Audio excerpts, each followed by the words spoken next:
বন্ধু সৎ থাকবি, সৎ থাকা আমাদের যে একটা শান্তি, এই শান্তি জিনিসটা তুই কোথাও পাবি না খুঁজে। এ ভাই আন্নের রুমাল পড়ছে ভাই। ও ধন্যবাদ ভাই। আচ্ছা বুঝছিস বন্ধু, এই হলো কাহিনীটা।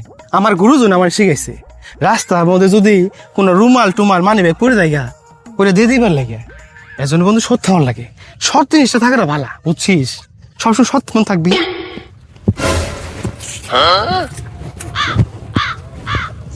কিরে বন্ধু, তোর গুরুজন না কইছে কারো কিছু পরে থাকলে তুলে দিবার?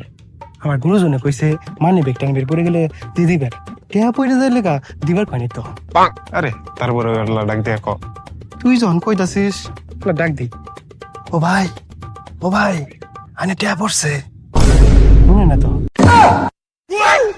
চল বন্ধু চল, যাই গে, চল চল চল। কি করে?